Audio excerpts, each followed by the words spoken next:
as with the creation of any cranberry bog, there will be excavation for the bog as well. So there's a substantial amount of earth proposed to be removed, just over 2 million cubic yards, and that is why we're seeking this relief. The good news is, again, we're properly zoned.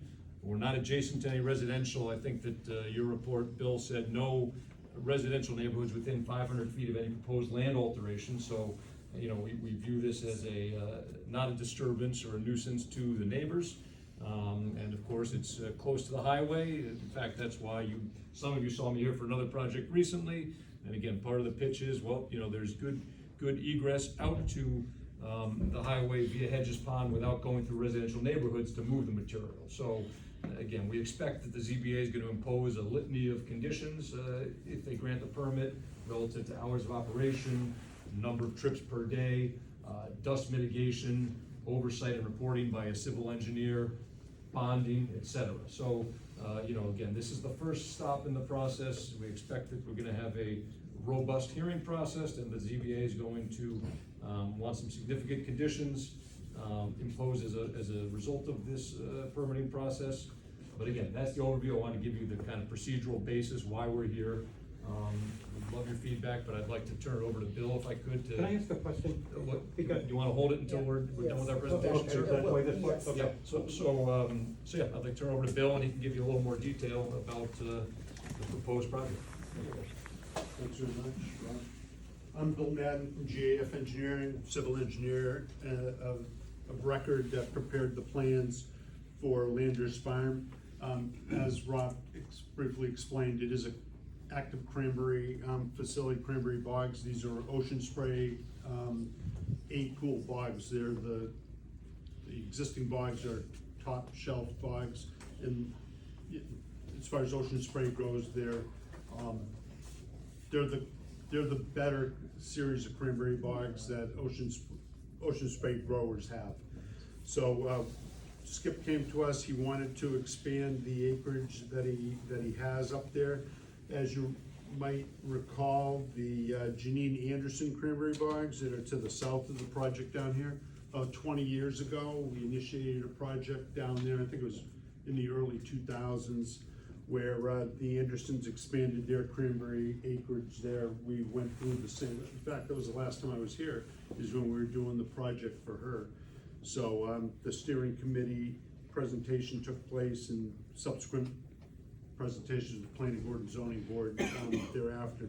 But there was a pretty significant earth removal and cranberry bog project that took place to the south.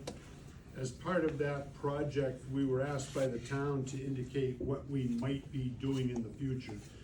They recognized that Landers Farm owned acreage up to I'm gonna call it the north and the east. So they asked us to prepare an overall, say, concept plan that indicated all the projects that might occur as time goes on. Skip's project was the next project. The overriding factor for the weight on Skip's project is there was really no access to those acres other than going through the residential subdivision that sits up here. You know, that's certainly not something that anybody was intending to do. So when the roadway got constructed to gain access to that upper portion, we came forward with an earth removal application to the town. All earth removal in the town is regulated under the zoning bylaw. They have a series of rules and regulations and design standards that one needs to implement when you submit a plan to the planning board and to the zoning board, and to the zoning board. So we prepared these plans for Skip, utilizing those rules and regulations. As Rob explained, it's about a 130 acre site.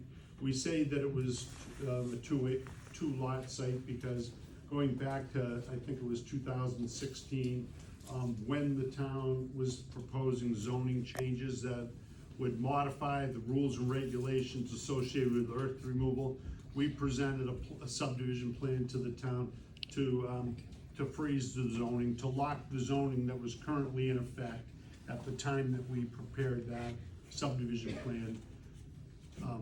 that locked zoning into effect for the earth removal. So the earth removal permit regulations that existed in 2016 are the rules and regulations that we fall under for this project. So we don't fall under the 2024 regulations, the 2018 regulations. We fall under the 2016 regulations. So all of the plans that we prepared were based on those other plans, or I'm sorry, that older regulation.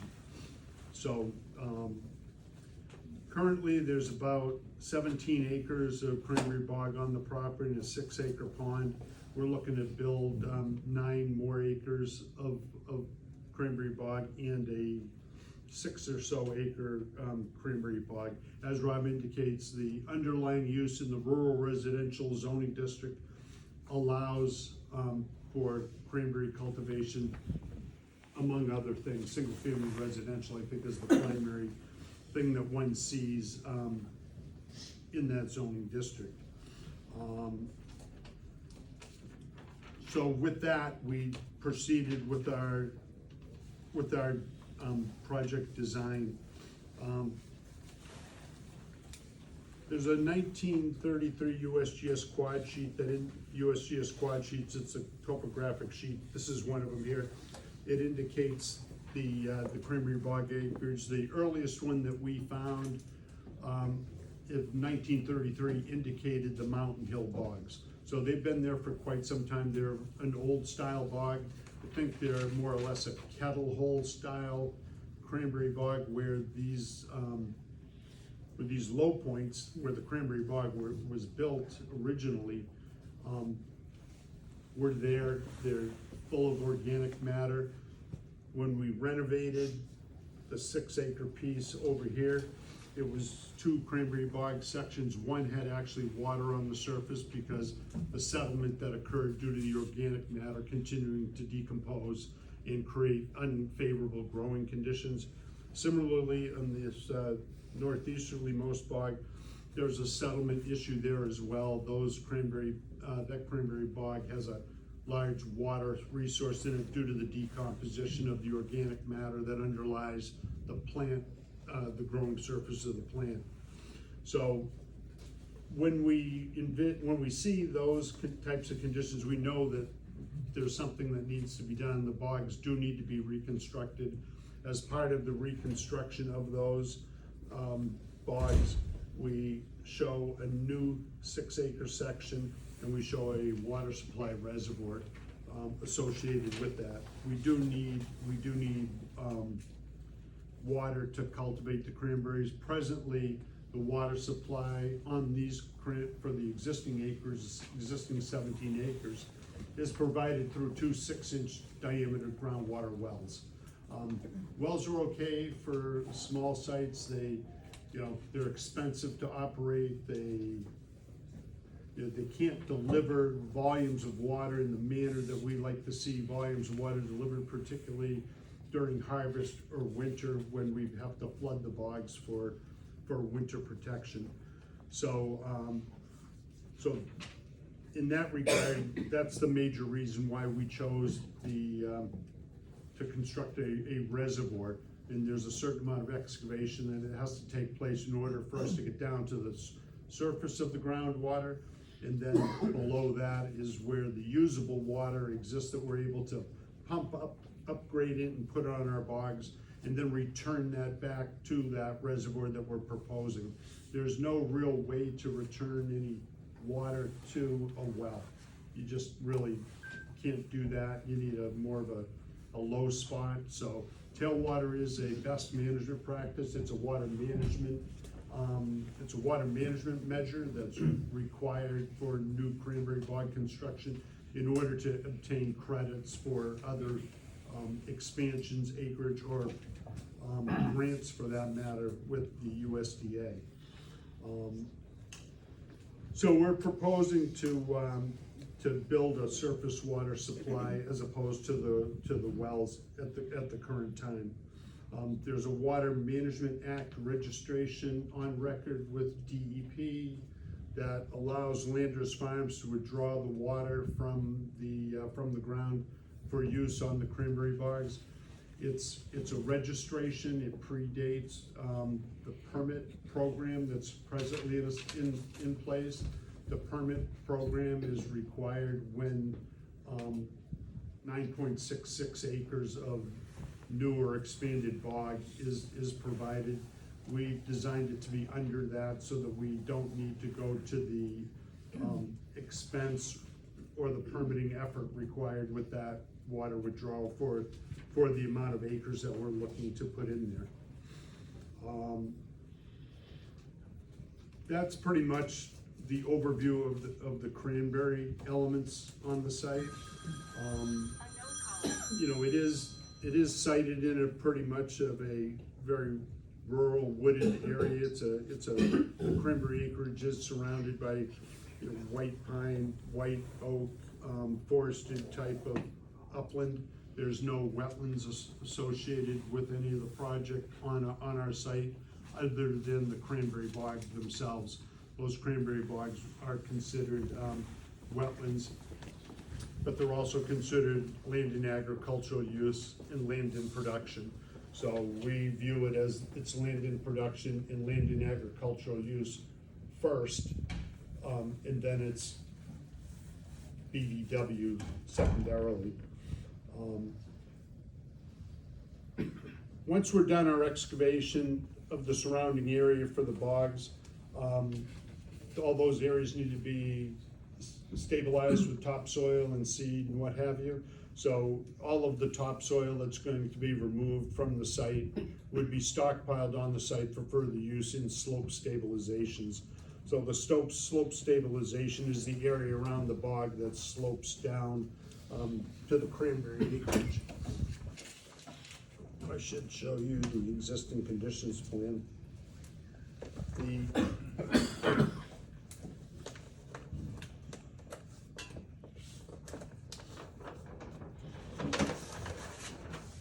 This is the site as it exists today. This is the topography, the existing, you know, hilly rolling topography of the site.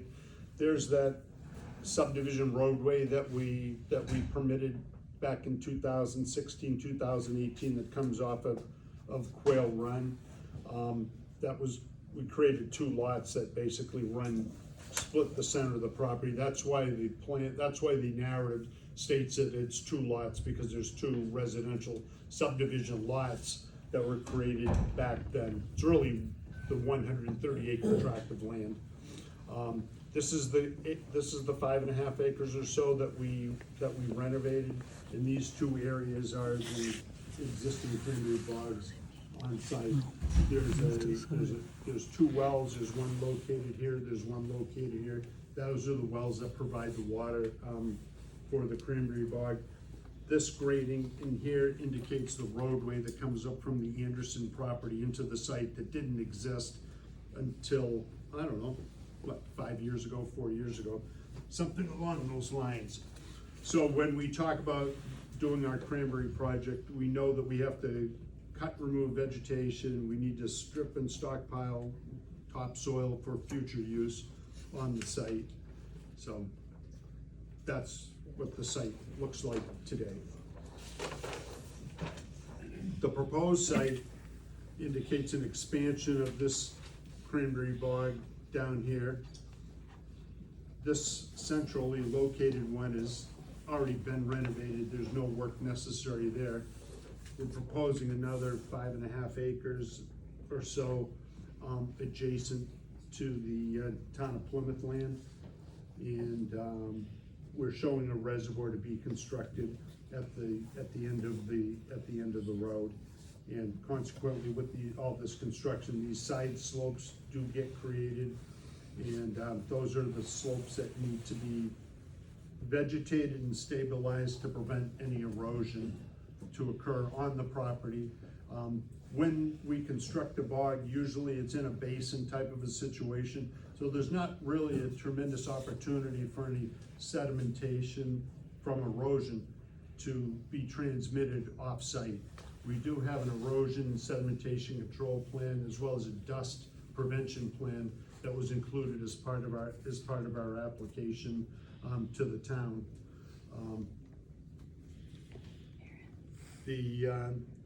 The grading on the site, all these side slopes, if you go to your regulations, the side slopes are regulated at 3:1, 3 feet horizontal for every vertical foot that we're excavating.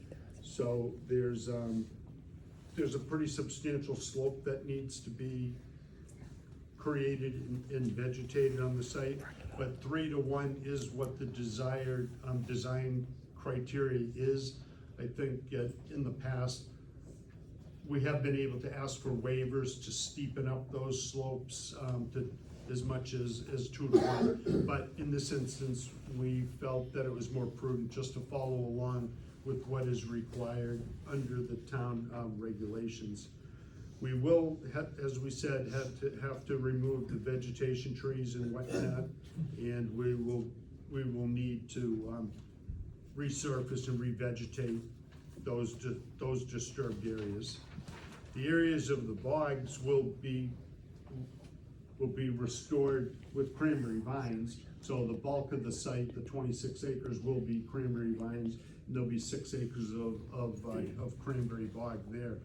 So, you know, all of the acreage that we're building is identified on the plan. There are other areas that are available, but we chose to keep our work close to the acreage that we have and basically build our bog in a smaller footprint.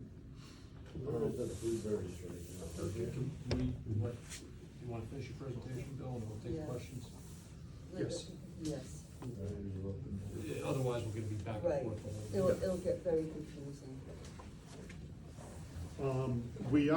One thing we are asking for, there's a 5-acre requirement for work areas to be limited to 5 acres. 5 acres is a pretty small work area when you consider what you have to, when you're building a 5 or 6 acre, 10 acre bog.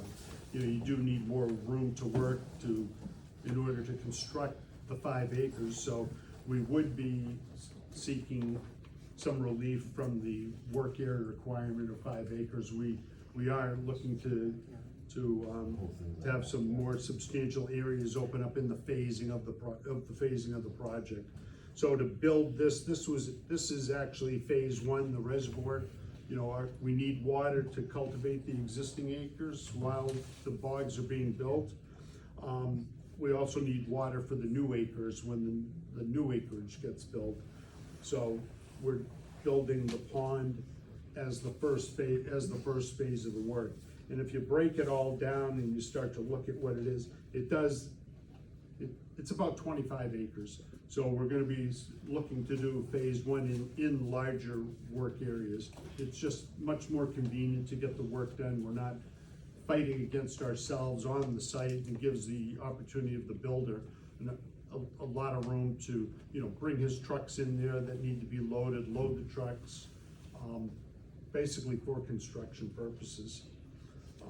We also have a sedimentation and erosion control plan that we're gonna implement on the project. Where everything is essentially in a bowl, this is the first phase of it. Where everything is somewhat in a bowl, there's, like I said, no opportunity for that water to leave the site, no erosion can leave the site and affect off-site properties. But we still are required to manage our stormwater on the site, which is readily done by creating these slopes and pitching everything to our depression that we're creating. But you can see there's a fair amount of grading that needs to take place. On the westerly side, there's an Edison Company easement that runs parallel to Route 3. So, you know, our boundary is right up against that easement line. The property line is the layout line of Route 6. Route 6, sorry, it's Route 495. Route 3. I'll get it. Let's see, part of this conservation resources, one of the things that we're restricted on is the location of an excavation. and we're not able to do that within 50 feet of any public-owned land or nonprofit agency. We maintain a 50-foot no disturb natural buffer between our project and any property lines that are off-site. With this site, we're expecting, well, the town likes to permit 40 vehicle trips a day to leave the site as truck trips, heavy truck trips. But we're asked to estimate the number of vehicle trips that we would be developing per day on the site. And with the 40 trucks and the equipment operators and the people that are gonna be working out here, we have estimated the total truck trips or vehicle trips per day at the site to be 55. So, you know, we're looking at the employees being around 15, having their trucks and vehicles on site. They'll arrive in the morning, leave in the afternoon, likely eat their lunch there. So we're not gonna have many vehicle trips during the course of the day other than the truck trips. And the operators and employees will be pretty much on the site for the entire day. They also talk about rare and endangered species habitat. There's rare and endangered species habitat located off-site. Our site is free of that designation, so there are no rare and endangered species habitat on our site. Similarly, there's no wetlands other than the existing cranberry bogs that exist on the site.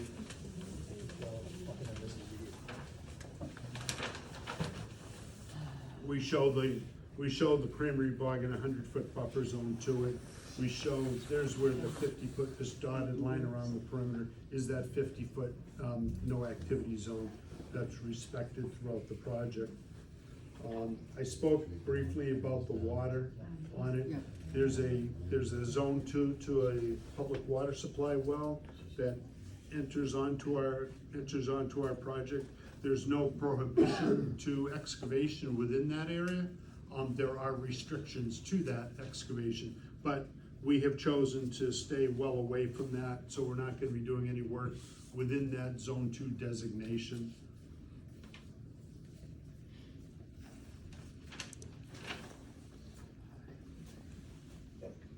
So we view the whole project, really, it's a special permit that we have to obtain. It's a cranberry bog project. It is occurring on land in agricultural use. It's a continuation of the activity that took place, that has been taking place for over 100 years on the site. And we believe it's consistent with the proper land use of the site, the way it exists. And you know, it does involve some earth removal. We think that the entire earth removal project will, you know, based upon the number of truck trips per day that we are likely to receive in the event we obtain the permit from the zoning board, limits us to about 250,000 yards per year to be removed from the property. So consequently, it ends up being about an 8 or 10 year process to complete the project as a whole. I think it's going to be very similar to the Anderson project. I mean, you must all be familiar with what took place over the years there. Fortunately, the same contractor that did that work is going to be doing this work. The results speak for themselves on the property. The slopes are all very well stabilized. They're all grown in. Everything grew back. Everything basically fell into place the way it was anticipated when the project was first proposed, going back close to 20 years ago.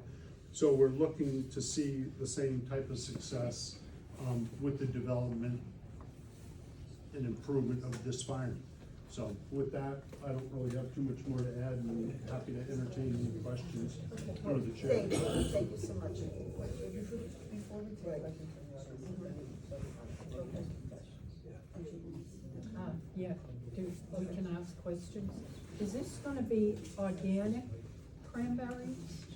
No, So that close to the well, there's no chemicals will seep into the public well? the public will, no. You have to understand the way the cranberry bog cross-section is developed. We show slowly permeable confining layer underneath the cranberry bog. There's also a 12-inch organic layer that's part of the cranberry bog. Organic layer is similar to a sponge. It retains all the moisture, retains everything that's put on the bog for agricultural purposes. And above that is a layer of planting sand that ranges from 4 to 6 inches in depth. But we're essentially isolated from surrounding areas with the cranberry bog themselves, and with the licensing requirements, the application requirements. You know, there's really a lot less agrochemicals applied to the bogs currently than what have been applied historically over the years. It changes every year. There's less and less you're able to use, and becomes a real challenge for a lot of growers. Tim, did you have a question? Yeah, I have one question. So it seems like topsoil gets sequestered, and your calculations talk about the number of trucks load number. Do you have to bring topsoil in though to cover up as much as? We may, and the application says that because the requirement of the town is that topsoil be replaced at 6 inches. So we need to have 6 inches of topsoil on our side slopes that we're placing in there. So it's likely that we would have to introduce additional topsoil, but when we subtract out the pond and the bogs and what have you, there's a little available there, but, you know, woods loam doesn't, it's not like farm loam. You don't really see that. It is in your calculations though. Yes, it's Sorry, it's already in the. Well, we don't have a number for the yardage, but we have. The truck rolls though, is what I'm kind of. The topsoil can't leave the site, so it would not be a truck trip off-site. Yeah, but you'd be a truck trip inside as well. If we needed to supplement the topsoil. But that, if I could just interject, I think you could use one of the trucks that's picking up material to bring it in, right? So it wouldn't necessarily be an additional trip, right? Right. That was my Two quick comment. questions, please. Wait a Hang minute. on a second, just hang on a second, one moment. Yeah, the only other question I have is I did get to review the documents, and I didn't see a lot on the economic development side. I'm in agriculture too, work with a lot of farms, but we didn't see a lot of information there about how many new jobs would be created. You know, things along those, things that we get asked as business owners if we're asking for a grant from the town. They usually ask us, how many new jobs, how many upskills are you gonna have? Is the wage going to increase? I didn't see any of that information. And I don't know if it'll come later, or if that's just not part of the conversation. Well, the regulations don't ask for any information on that, but I think as we go through the hearing process, if that's a request by someone, then we will provide that information. Well, thank you. One of the boards, so that's usually how it works when you go through these things, these meetings and what have you, and when people feel there's a need to know information, even for things that aren't included within the regulation, you know, it's usually asked of us to provide it, and that's what we would do. Okay, Thank so, you. I have a few, make an announcement. We're gonna try to keep things orderly. If you have a comment, I'd like it to be kept to around 2 minutes. If you have a question, that, you know, there's no limit to a question. But before we take questions from the audience, we do have to like get some information ourselves, because we have to make a recommendation. So you can ask questions in just a second. I just have a few questions for the presenter. What's your access road for this? The access road is the driveway through, I can show you, we have Hold on, Pine a. Mountain. Hedges Pond Road is actually the access road, the public way that provides access to the site. The access road to the on-site access road, we come in on Hedges Pond Road, we're right here, and there's a series of cranberry bog dike roads that are across the Anderson property that go up that hill. Remember that hill that I showed you? This is the road that goes, the access way that goes up that hill. Mr. Landers has acquired an access easement from the Andersons to allow him to, egress and access the site. And when's the last time cranberries were harvested from those bogs? 2025 years. The last, every year for the last twenty-five Every years? year we've delivered a crop to Would Ocean. you speak louder, please? Mr. Landers says every year he's owned it, he's delivered a crop to ocean spray. They were there a For couple 45 months, years. within the last 25. month. Well, 20, you've owned the property for 20 years, right? 202. Okay. 25 years, not 45. So, and you've come out that road, on Hedges Pond Road with your That's how we cranberries? do it.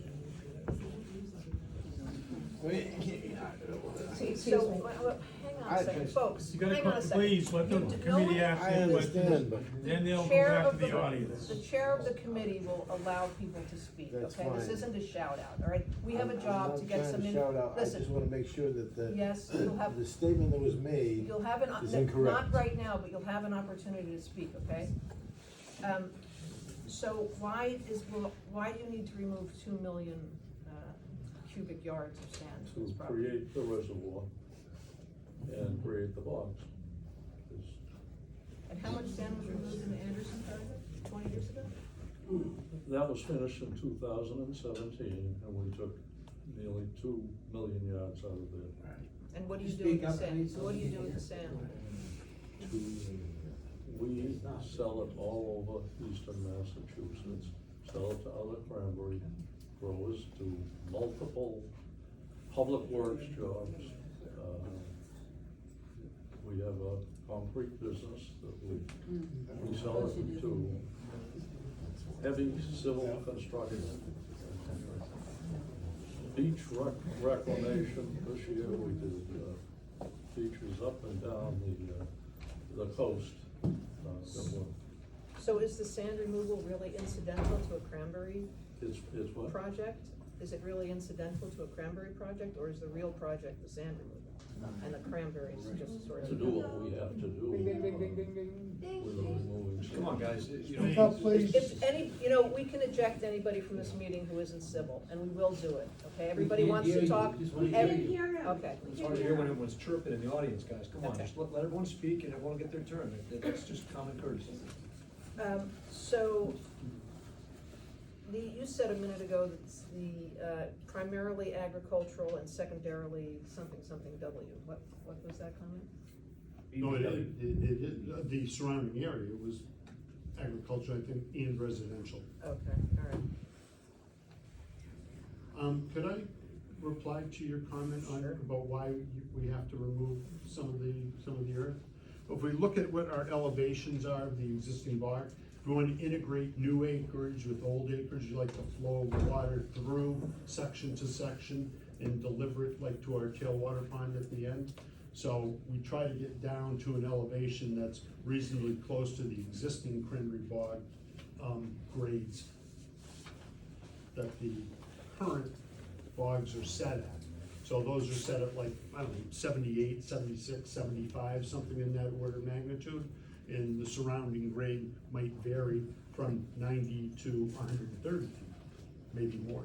Okay. I get that you're building a bog here, but your business is primarily aggregate mining, right? You're an aggregate supplier. Hang on, Mr. Landers, the applicant here is Landers Farm LLC, so that's not an aggregate business, that's an agricultural operation, Well, so. the question is it a ruse?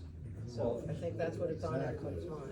That's kind of a loaded, that's not really a question, that's maybe you're trying to inject your opinion about it, but again, My wife and I bought this in 201, 202. And we love the farm, and we take good care of it, we're very proud of it. And that's what we're doing here, cranberries. My wife has a full pesticide license. She handles all the pesticides, make sure everything's on the up and up. And she is a major manager in the bog. And we take a lot of pride in the piece of property. And we're gonna continue to take that pride. It's gonna be a nice project when we're done. I've done projects all the way from Forges Field to Route 44 to Colony Place, and we finished the work. and we're proud of what we do. Just curious, how many have ever been to the bog down there? Raise their hands. Not that many. Not that bog, but we've been to bogs. I'm sorry? It's not, maybe not that bog, but we have been to bogs. Two bogs, but Yeah. I'm talking this Yeah. bog. How many have been to this bog? Well, that's good. We welcome visitors, and we're glad to see you there and enjoy the property. And, as I say, we've brought up our family and enjoyed the bog, and we still plan to do that.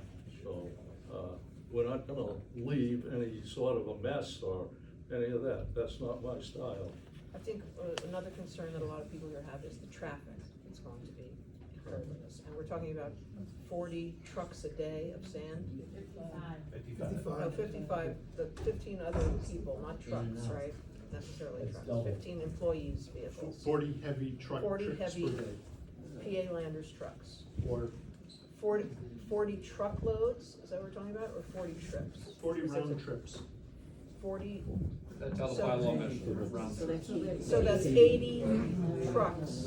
No, it's 40 trucks to come, pick up material and leave. It'll be twice. Right, so that, each of those 40 trucks will traverse Cedarville twice. Of course. Thank you. So that's 80 truck trips. That's, I mean, That's how the exactly what bylaw- we did with the Anderson. Thank you, Mr. Landis, for answering that directly. So we're talking about 80 truck trips. This is on top, this is piggybacking on another sand mining project. Mr. Pontus, I believe you're a partner with Mr. Pontiff in some of these projects, not in this one, but in some other projects. And he's also proposing 40 truck loads a day. So altogether, we're talking about 160 truck trips a day through Cedarville, one for maybe up to 5 years, one for 8 to 10 years. And that's a truck every 2 to 3 minutes going through Cedarville. So you can see people's concerns about that. And these are big trucks. Well, I'd also add, we've got the bridge work that's happening at the same Plus, we have exact the time bridge work that's going on at the same time. I just wanted to point those things out, and my questions for now are finished. Thanks, Chris. So,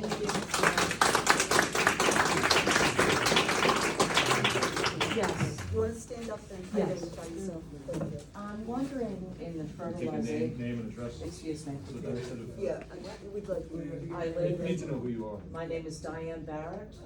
I live in the Cedarville area here. Thank you. I'm questioning in the fertilization process whether it would be a chemically modified or genetically modified Monsanto product that would have toxic runoff, number one. Number two, what is the efficacy in percentage-wise and range of the dust particulates that are gonna be airborne? Okay, there's no such thing as an efficacy of a dust Oh, particle. well, whatever, the efficiency of the maintenance of the airborne particulates. You mean the dust suppression, how effective is Yes, it? yes, and what would that method be? Well, dust suppression is best controlled at the source where it starts. And usually what we're calling for here is a water truck to, dampen and moisten the surfaces that the vehicles are driving on when they're leaving the site, or the face of an excavation where material is being excavated. So where the activity is, that's what we would wanna do. We'd wanna mitigate dust right at that source. And there's a dust mitigation plan that's included in the application that outlines those types of things. There's also, construction entrances that are required where the driveway enters Hedges Pond Road. Requires, 50, 75 feet of paved surface and then crushed stone beyond that. So that's used to prevent tracking onto the public way, more so than dust control. But dust control is best served by controlling it at the source, and water is very effective. Calcium chloride is another way of doing it. Not necessarily a big fan of that, but water, with a water truck mobilized on the site full-time, is right there to do that work. And the water is available. So we have a well with water, the truck can be loaded, can be operated by a man. One of the 15 people that might be working there would be that truck driver who's gonna handle the dust control on the site. Are you using a genetically modified product, say like Monsanto, that would have the ability to completely change the environment? I And its couldn't, toxic presence. I can't speak to that. I think that most of the cranberry guys are pretty responsible growers. Whatever the cranberry chart book is looking for fertilizer, whatever type it is what they would usually use. I have not been made aware that there's any problems with them. There still is the risk of runoff. There is. Yeah, and, so it's definitely inorganic matter, it's not an organic farm, correct? Okay, thank you. Would you like to speak, Nancy? Hello, I'm Sybil Holland, I'm in Ellisville. So I'm just wondering about the marketability of these cranberries, because it seems as though we're going to be growing a lot of cranberries. And I remember reading last year, I think it was in the Plymouth Independent online newspaper, they had a photograph where Ocean Spray had a sign saying, no more cranberries, we have a surplus of cranberries, we're not accepting any more. So that suggested to me that we already are growing all we need, and that this sizable cranberry bog might actually not be needed, and in fact, would be waste, the cranberries would go to waste. Do you have a comment, Mr. Landis, on that? Well, there are other companies that accept the berries.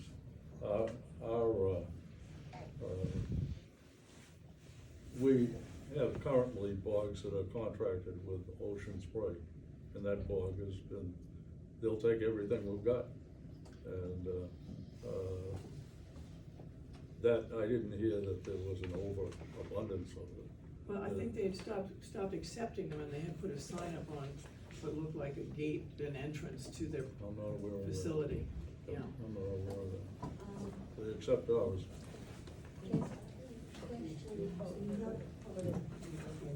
One of the things. So what's your name, ma'am? Yeah, what is yours? About 25, like, because you write about 25 acres of new box, but we would be mining in 130 acres of land. Repeat the question. In the woods, She hasn't asked it yet. storing the woods, and took out 2 million cubic material, disrupting the neighborhood for about 9 to 10 years, and usually that lasts longer anyway. So where is the connection with 130 acres mining with 25 acres of box? Could you give their name, Madam Chair? I'm not sure who's speaking. You would be mining 130 acres. No, ma'am, I'm sorry, I'm just asking for your name, just so I. But the box, Your name, Mr. please? D'Ambruso would like your Sorry. name. I'd just like to know who's making the comments, so I can. it's not a brick. Nada. Nada? Brooke, thank you. And I live on Pine Mountain Drive, Okay, thank you. so that was my question.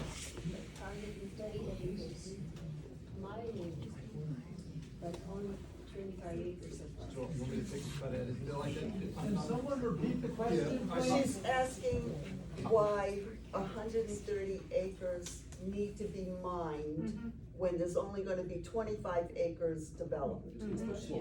Yeah, I mean, I think, I'm happy to address that. Mr. Madden, I think, tried to touch on it in his presentation, but, the bylaw, for safety reasons and stability of the slopes, so there's not erosion, requires, as a best practice, a 3-to-1, a gradual slope coming up from the bog area. So if you excavate a bog, you can't have a steep 45-degree angle or 90-degree angle, it has to be kind of feathered. So you end up with a larger disturbed area than just the bog. You can't create a 6-acre bog and only disturb 6 acres, To create a 6-acre bog, you might disturb 20 acres, Does that make sense?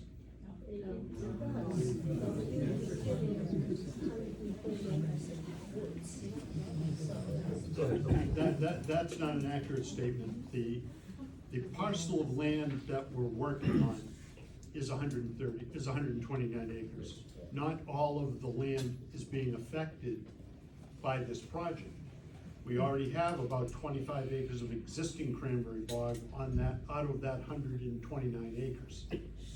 Okay, so now we're down to, it's not affecting 129. There's areas such as this is about 10 acres over here, that is not being worked on at all.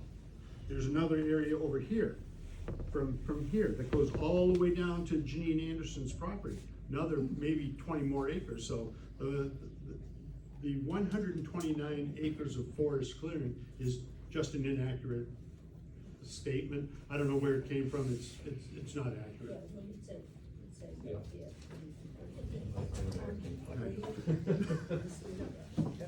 Could we have your name? George. I live in Ellisville. My question is this, I understand, you wanna make money, this is business, I can understand what you wanna do. But we're the ones that have to live with this crap when it happens, okay? Yeah. There's gonna be all kinds of disruptions, all kinds of noise. I'm 78 years old. I don't know how many more years I got left. I don't wanna listen to that crap for 10 years, okay? They're gonna ruin the roads, and it's gonna depreciate our property. There's no doubt about that. No one's gonna wanna live in a place like this when that traffic is going on. So you're making money and I'm losing money. That's the only way to look at it. I pay $9,000 in taxes to the town of Plymouth. I've been doing it for 15 years almost, okay?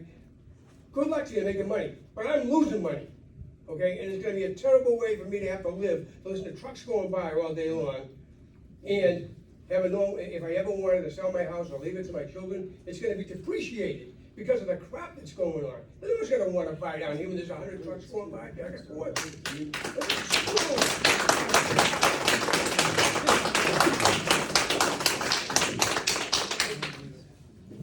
Janice Boyle, I'm a Cedarville resident, 31 years. I guess, just to clarify, it's going to take you 10 years to even create the bogs? No, That's the whole project.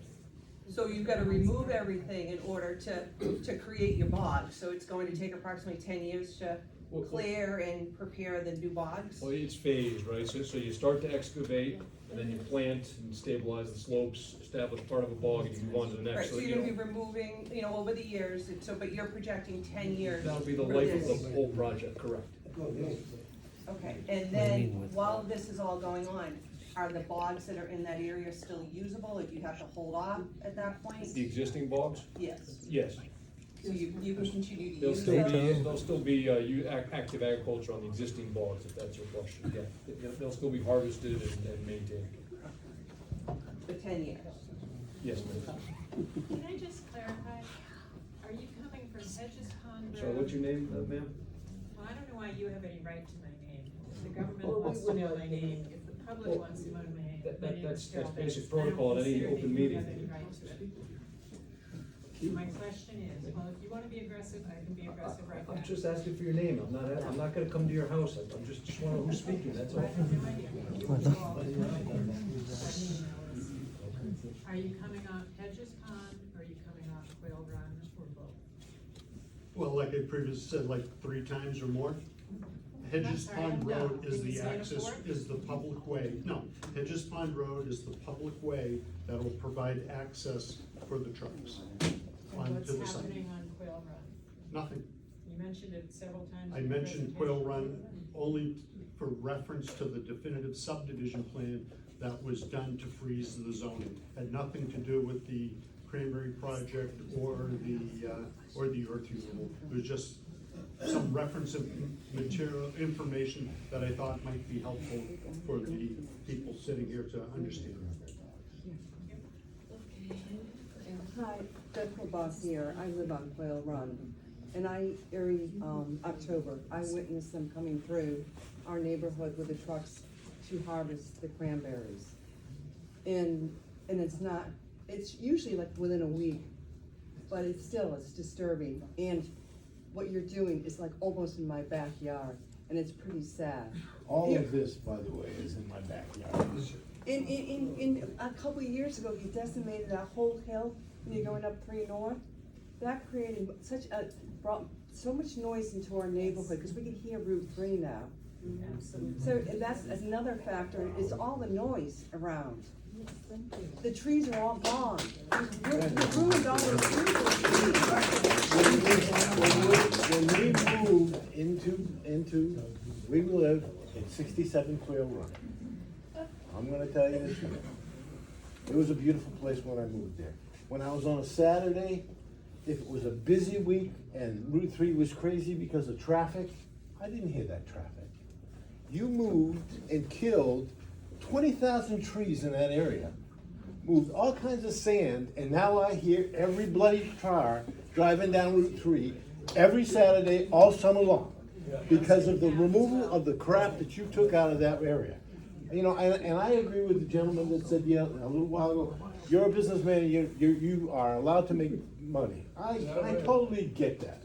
I'm a businessman myself. I used to work for Ocean Spray. I know how a bog is built. I know a lot of stuff, but what I would tell you for sure is, this is a ruse. You're moving a lot of dirt that you don't have to move.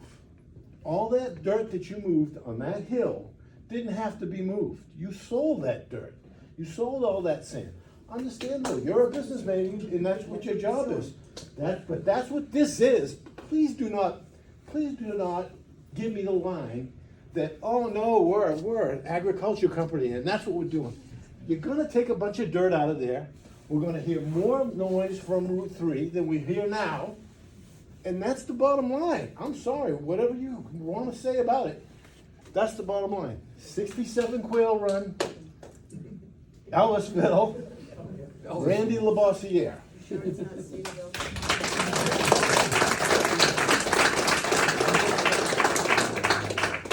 Ramona Krogman, 160 Valley Road in Plymouth. I'd like to know how many cranberries you've sold out of the bog, the dollar amounts over the last few years, and I'd like to know how much you anticipate selling cranberries versus the amount you anticipate making off of the sand.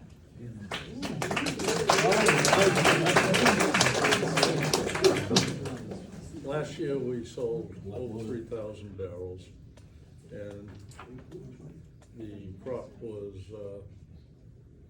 I think it was over $100,000. $100,000? Well, it's small. The biggest growing seed. Excuse me, sir. I'm sorry, but Excuse me, sir. I'm I'd like I want to to add to answer that. my question, thank you. I want to add to your question. No, I'm sorry. please, you've got your chance. So I heard, We didn't hear about the sand. a crop of about 300 barrels, How many? 300, I'm sorry, 3,000. 3,000 barrels, excuse me, I'm sorry. And about $100,000, Oh, look over that. okay. And then in terms You of. don't see all the money in that year. It comes, the following years. Okay. And in terms of the amount that you anticipate making off the sand that you sell from the location when you do the excavation? I can't give you that number for you. Can somebody work up an estimate for us so that we are well informed? Yes, sir. We don't, last year, we didn't take a pound out of there. No, I mean, you're proposing a project where you've estimated the amount that you need to remove in order to do your project. I'm wondering how much that will bring you in dollars. That's value added. To me, I buy the land for the land. The land is what the value is when you're left over, what's left over. So if I understand, if you allow me to make sure I understand, when you purchase the land, Yes, then you bought the sand. So I when bought the you, land. when you sell the sand this time, it's just value that you purchased when you purchased the land. You know, I buy the sand for pennies. The value added is the loading, the trucking, the work that has to be put into the land to finish it. You know, I gotta tell you, I never made a lot of money with the trucking and the heavy equipment and all that. I made the money with the land that was left after you were finished. May I jump in for a second? Mr. Landers, do you know what a cubic yard of sand is selling for now? Does anybody? $16.25 on average. Maybe a Lowe's in a bag, that's a ridiculous number. The average is 15 to 30. It's not relevant fee. So it is relevant, because it's whether. It depends where it's going. Counselor. It's Okay. value I added. just want to point out, you're talking about 250 thousand cubic yards of sand per year over 8 to 10 years, however long it takes you to get 2 million out at whatever the rate of sand is, right? Versus about $36 a barrel for cranberries now. Mr. Madden, you go ahead. Yeah. You have to really look at, everyone wants to know what the net number is at the end of the day. I mean, fuel changes every month.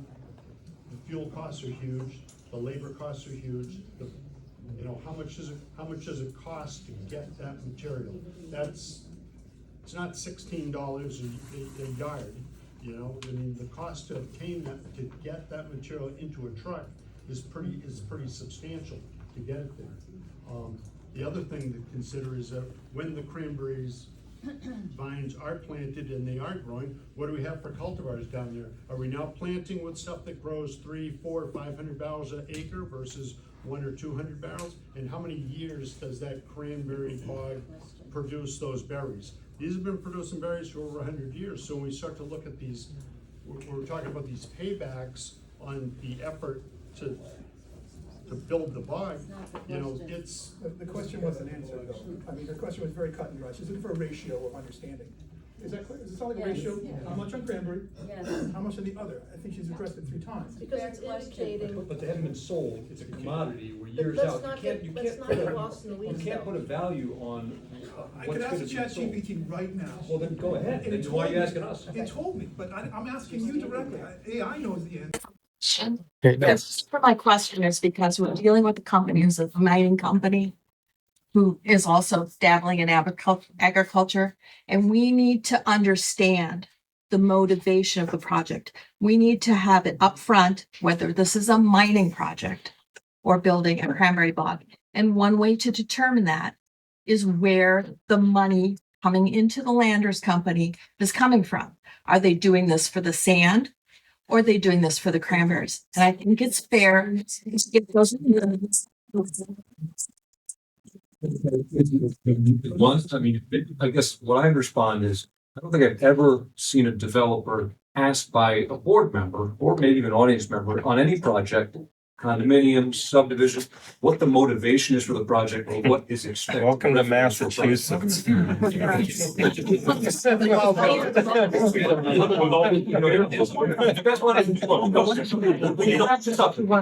want to listen. We can wrap this up. It's not productive. You don't want to listen. And is he speaking now or am I? No, you can. All right. So again, there's nothing in the zoning bylaw that talks about, whether someone's entitled to make money, what profit loss is. No developer presents a balance sheet or a projection or a pro forma for any project when they're going before a board for use. It's simply it's just not part of the permitting process. So I can understand the curiosity. People can certainly look at the spot price of sand. They can try to calculate what it might cost to excavate it. They can try to forecast that out 8 years from now in terms of labor, fuel, what the spot price might be, et cetera. But again, to make that part of the application permitting process, it's improper. Okay. Steve Ola. I live in Cedarville, right on Mesa Bay, Drive. 8 to 9 years on this sounds like an awful long time to put these people through. I mean, seems logical that if you're putting it, if the real objective here is a cranberry bog, you should be able to do it faster than that. Something that I read a couple of years ago is that regarding sand, and I don't mean to dredge this stuff about your motivations here, but there's published information out there that there is a worldwide shortage of a particular kind of sand, and that sand is what's needed for construction. Now, I don't know if the sand, that kind of granular sand is in this bog, but if I'm a betting man, I'm going to say there probably is, but no indictment on that. My basic question here is what type of trucks are going to be going up and down Pitts Farm Road? Is it the heavy duty or super duty? Is it the long truck for the double axle? So you will have the super duty truck. Well, full board. Here's, everybody else is thinking the right things here. Maybe this hasn't been brought up yet. I see a safety problem here. Hedges Pond is a winding, narrow road. Forget the heavy duty truck. You got a super duty truck going up down that road, I don't know how many times a day. I see a real safety problem with this. I think something should be studied on that before this. And what are the working hours, from when to when? How about these? You start in the morning and then they, I think it'd be helpful to just point out, you know, for what it's worth, this project is gonna be subject to peer review by an independent consultant, I believe it's Environmental Partners.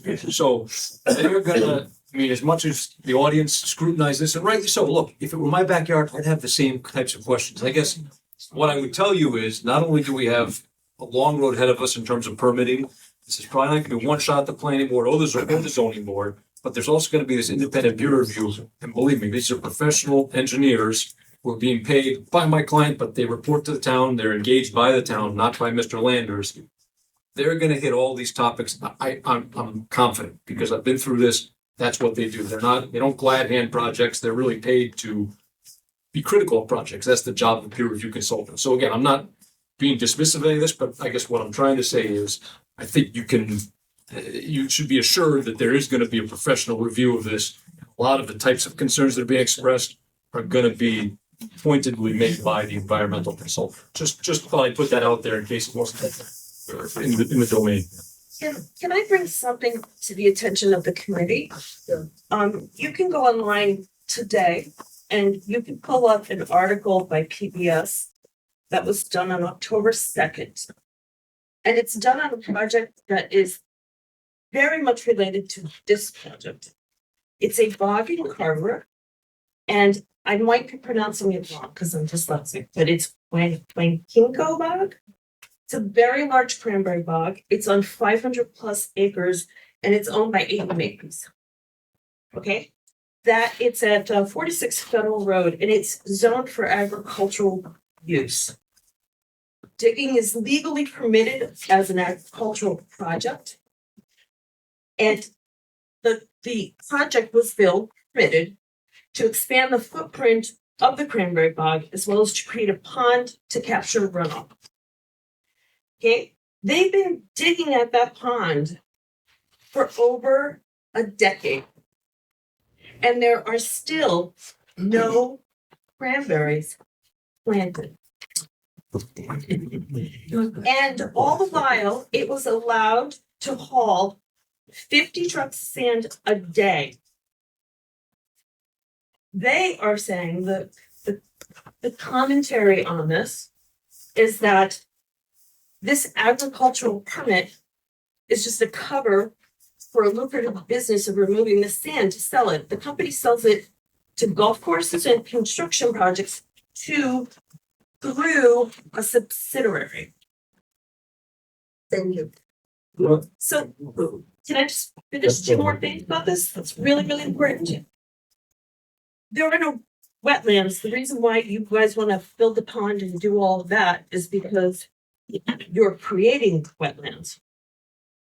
And there is a practice of dry harvesting, which is much more environmentally friendly. So why would you create a pond and create a wetland and create the toxic runoff? And then secondly, how many ponds or bogs rather are going to be using this water? Because a lot of cranberry growers, what they are doing now for quote water conservation is that they reuse the water from one bog to another when they flood the bogs. And what happens is that all of this fertilizer goes into each bog. You have the fertilizer, and then you have a heck of a lot of pesticides because of the mosquitoes, because of the nature of the standing water. And when they take that water, 2 weeks later, they use it in another bog. 2 weeks later, they use it in another bog, and they didn't do that, and it all drains down. But it ends up becoming a much higher concentrate of toxic pesticides in things. And the deeper that they build that pond, which they're talking about, they have to build. No, we're gonna, for four, we're gonna thank you, but we really have to have 2 minutes for the other The citizens. depth of the pond matters because the deeper down the greater chance is that it will get into groundwater for surrounding communities and it's. This needs to be known. Thank you.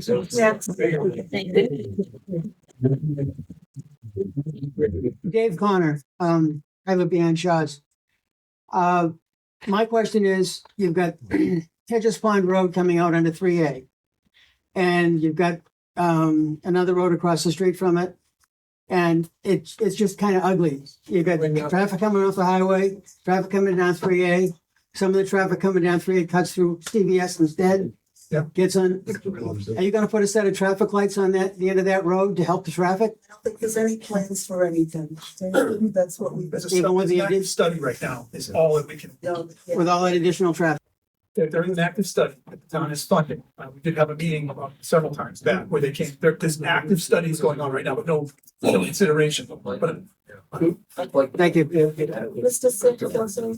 I'm glad you remember my name. Council, you know me, right? Yes, sir. All right, you're handling 71 Hedges Pond Road, right? And $2 million from that project can go to local traffic improvements. Exactly. Also, who owns it? Who's gonna purchase it? Traffic improvements. Exactly. Also, who owns it? Who's gonna purchase it? Eric Pontiff, right? Cranberry grower. A limited liability company, but yeah. Eric Pontiff, cranberry grower. Correct. You're gonna start stripping that soon too, right? Well, we haven't permitted, so. You did a traffic study on that property, that Raygon's gonna clean all that property out in probably within a year, correct? It's not even permitted. So Mr. Pontiff bought the land for $2 million. He hasn't closed yet. We want to get a Because we don't have. there's a huge gathering here compared to the one on 71 that was held probably about a month ago. What I'm trying to get at is this. You're gonna do a traffic study on 71 Hedges, right? 40 trucks a day, which is really 80 because you're gonna come in, you gotta go up, right? So Hedges Pond Road, Mr. Pontiff's gonna spend $2 million on road infrastructure, correct? That's for the land. He bought it just to do the infrastructure. So now he's gonna do his project, and now Mr. Landis is gonna come in and do his 10-year project. So the road that Mr. Pontiff is gonna fix is gonna be ruined by Mr. Landers. And then we have the congestion in front of public house. So now, which is, so it's kind of common that you represent all these cranberry growers for the projects on Hedges Pond Road. And they need the sand. That's what they need. So, is there a question? Now, I'm just telling you, you're behind all of this. And 71 Hedges, Mr. Landers, all that. It's all about the sand. That's what it comes down to. The question I'm not gonna answer. I don't know what you're asking. Steve is right, so is this gentleman. That's sand has become the new oil. It's scarce worldwide, and that's why all of this work throughout when it's being done. And we have to remember that, with all due respect, sir, I assume you have the mineral rights to remove the sand, of course, because it is like a mineral land, which is different than owning a piece of land. And the other thing is that when you plant cranberries, yes, that's a revenue stream. I think you said over 100,000, but that's every year. Once you remove the sand, you make a pile of money, and then it's gone. And the whole topology of the town of Plymouth is dramatically changed, not by yours alone, but by all these separate projects. Just to make a pile of money in one shot, it's a different thing than having a return on investment for something that's being produced every year, which is your pyramid farm. And I submit that this is really just a way to make money selling off our land, or your land that you own, but underneath the impact that it has on the rest of the topology throughout the whole town is going to be irreplaceable. It takes millions of years to do that. By the way, I made you fun, so you got to thank you. Through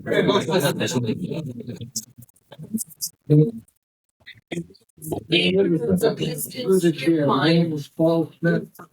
Rosemary, we live on Ellisville Road, and we have a well, and it's our source of water. And it's the safety of our aquifer, which is a public safety concern, and perhaps the good Mr. Brandon can attest to or can help me.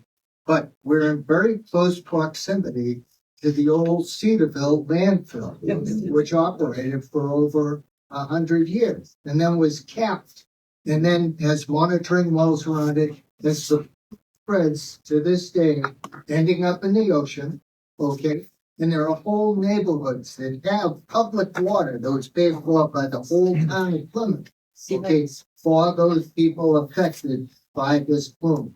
And I would like to know, okay, that peer review, this independent review, okay, and that the state of Massachusetts would be involved into what exactly is going to happen to that plume as a result of this excavation and down to the depths of the groundwater, and then the pouring of the groundwater. It's either going to dilute it, and then it's going to increase the size, the spread of the plume, or it's going to concentrate. And I haven't heard anybody discuss that. We're still waiting for an answer on the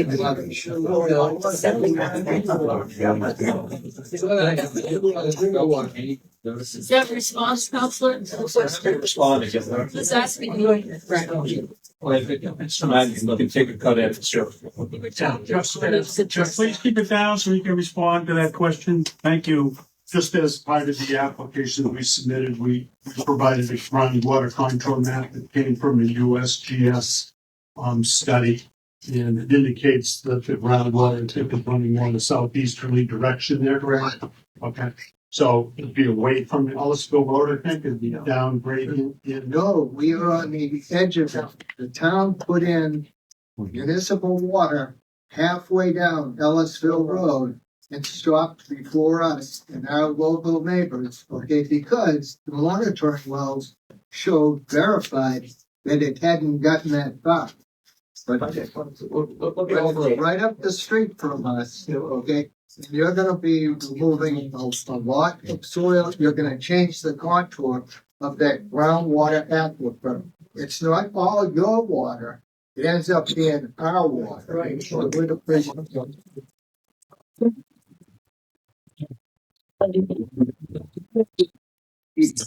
I call for a layperson's, I forgot, a layperson's explanation of it, not correct me if I'm wrong, but, any excavation that occurs on this site doesn't unsettle or move the ground or on the landfill side. So I'm kind of missing the point. Maybe you could do a better job. Well, I don't think the project will not affect the groundwater directional flow at all.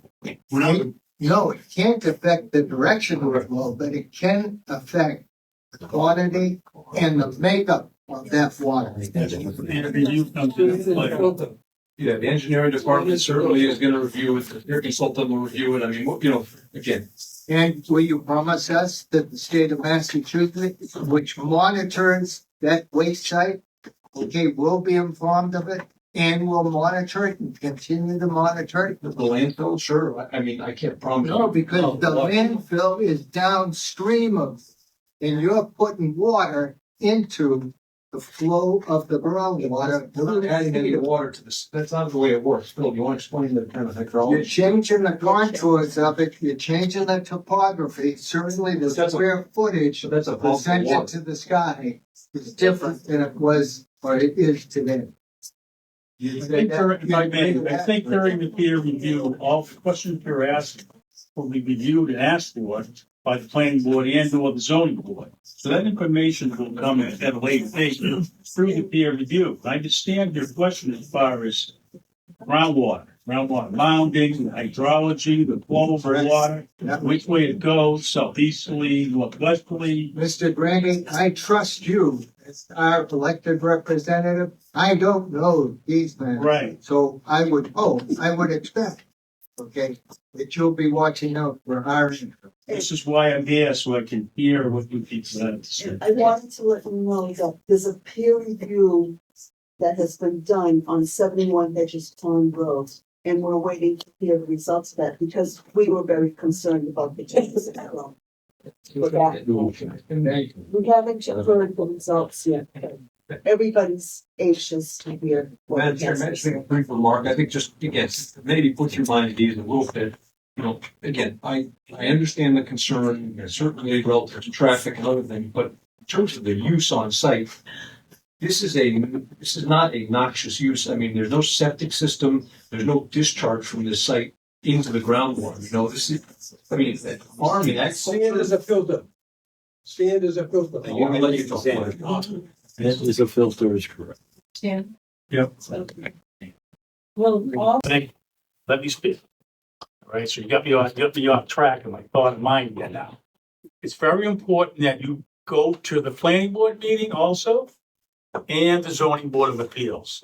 The zoning board of appeals is the adjudicatory board and will make the final decision on what happens as far as any approvals or special permits are concerned on this particular project. So again, we will make an advisory report to the zoning board of appeals. Now, they don't have to take our recommendation. They can make their own decision as the zoning board of appeals. The steering committee can send to the planning board, we can adjust and change or not take something into consideration of the planning board. But we are only advisory to the zoning board of appeals. They are the judges, adjudicatory board on a special permit in this particular case. So stay involved, go to the meetings. I appreciate what I'm hearing here this evening. The important thing here is safety, as far as the public is concerned, groundwater, the hydrology of the groundwater, and if this project really warrants 2 million cubic yards of material to be removed. That decision has not been made yet and won't be until it gets to the adjudicatory board, who are the zoning officials appointed by the Board of Selectmen on the zoning board of appeals. There's a lot of professionals that are on the planning board, they're on the zoning board, and it's our job, being elected as a planning board, to take your comments into consideration and the Cedarville Steering Committee's comments into consideration. And believe me, I hear you. I'm not running the meeting, and I shouldn't be asking questions until they come before the planning board. The chairwoman here is running the meeting, so she will take over from this point. Thank you. Take a couple of more questions and comments, and you've had your hand up for a long time. Thank you, Chairwoman. Respectfully, gentlemen, you know, these meetings, preparing for these, champion site, it's fabulous. Early on in the process, for sure. The zoning board of appeals is going to, you know, have more to say about, or the final say. So we are counting on you to hear what our concerns are. And yes, there's curiosity, but it's impact. We live here. 40 18-wheelers in and out on Hedges Pond Road, day in, day out, is a safety concern. It's going to impact our entire lifestyle. The reason why we're down here is because, you know, we don't have that. That's up, you know, at exit 7 where you are. It's where you are alone, you know, transporting earth materials. But that's not what we want here. We don't disagree that reinvigorating the cranberry bog is a beautiful thing. But I think what we're all really concerned about is 2 million yards of earth material, sand, being transported over a 10-year period, 6-year period, whatever it is. It's not gonna happen like that. So it changes our whole lifestyle. And we're counting on you to hear that from us, and we appreciate it. Thank you. Okay, go ahead.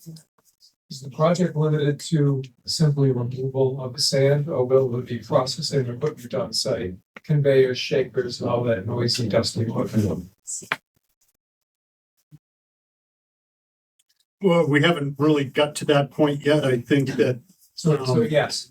Well, I think that screeners would probably, and stackers would probably be on site. I don't think that there would, I don't believe that even crushing is permissible in the town, so there would not be any crushing going on there. But screening and stacking is likely.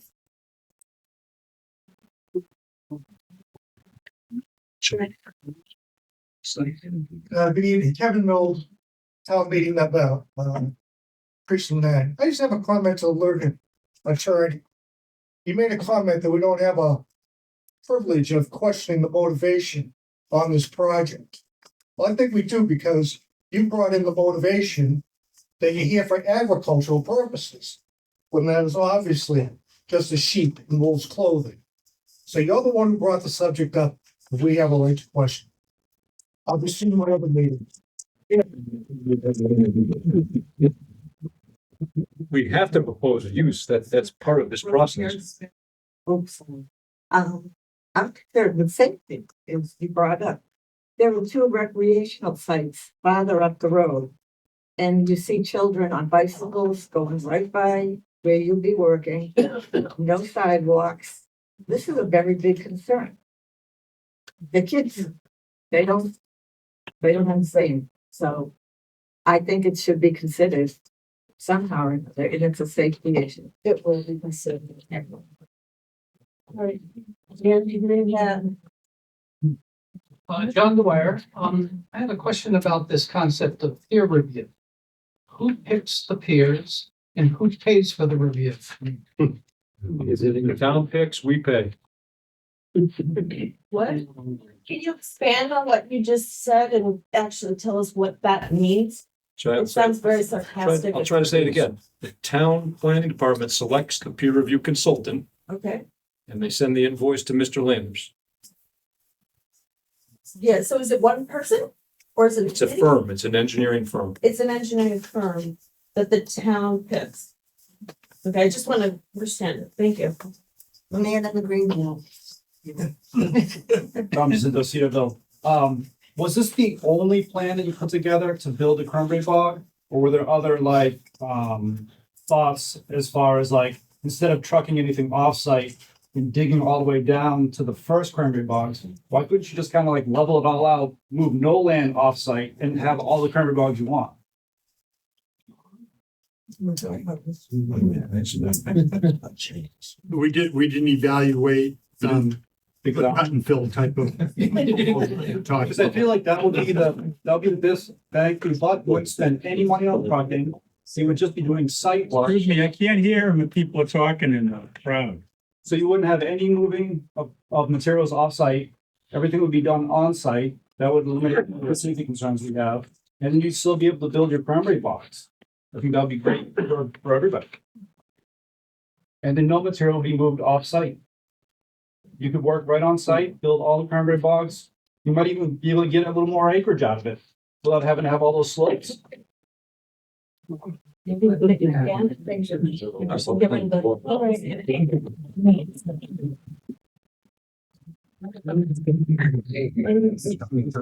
I worked for Ocean Spray until 1996. There were 5 growing regions in the United States that grow cranberries. The largest region in the United States that grows cranberries is Wisconsin. It's not New England. It's not New Jersey. It's Wisconsin. So Ocean Spray doesn't really need any more cranberries. We don't need to plant any more bogs. There is an overage of cranberries. And at one point in time in 96, cranberries were going for $55. $55 a barrel. Now you just said there were 36 or something to that effect. So we got plenty of cranberries. We don't need no more cranberries. That's all I'm gonna say.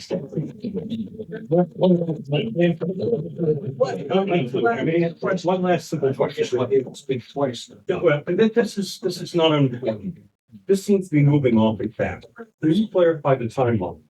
On December 11th, it's the planning board meeting. Then on December 18th, Board of Appeals meeting. When is the peer review being done? And when is the final decision on this being made?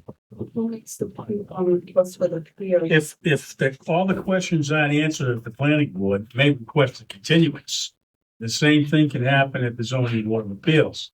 If all the questions don't get answered, the peer review isn't completed by those particular dates that you mentioned, then they'll have to ask for a continuance of the hearing to a future date. So those are tentative dates right now, except for the planning board. I know that's happening. But after it's reviewed by the planning board, if we can't come to a decision at that particular meeting and gets continued to another meeting, then they would make a request to the zoning board of appeals to change the date of their meeting. So we really need to pay attention to both sides as far as the data. So no decision is made until the peer review is completely. No decision is made until all the information is provided to the zoning board of appeals. Okay. They will not make a decision if there's something that they want an answer to and they don't have it. They will not make a decision. Or if they are forced to make a decision, they may vote no. So that's it, meaning, that's it. We'll go. So, and then in addition to that, if you're unable to basically do these projects, basically the property is gonna be end up sold to contractors to build houses, between houses, still clear cutting the property, putting in septic systems, and basically doing the same thing, just now we get more friggin' people in my backyard. I think we've had a lot of our answered questions answered. I thank everybody for coming. I got one. What about the impact on wildlife? How many coyotes are we gonna see carrying cats around? How many dead deer on the side of the road where trucks are gonna be going through? Better dodge the fucking deer.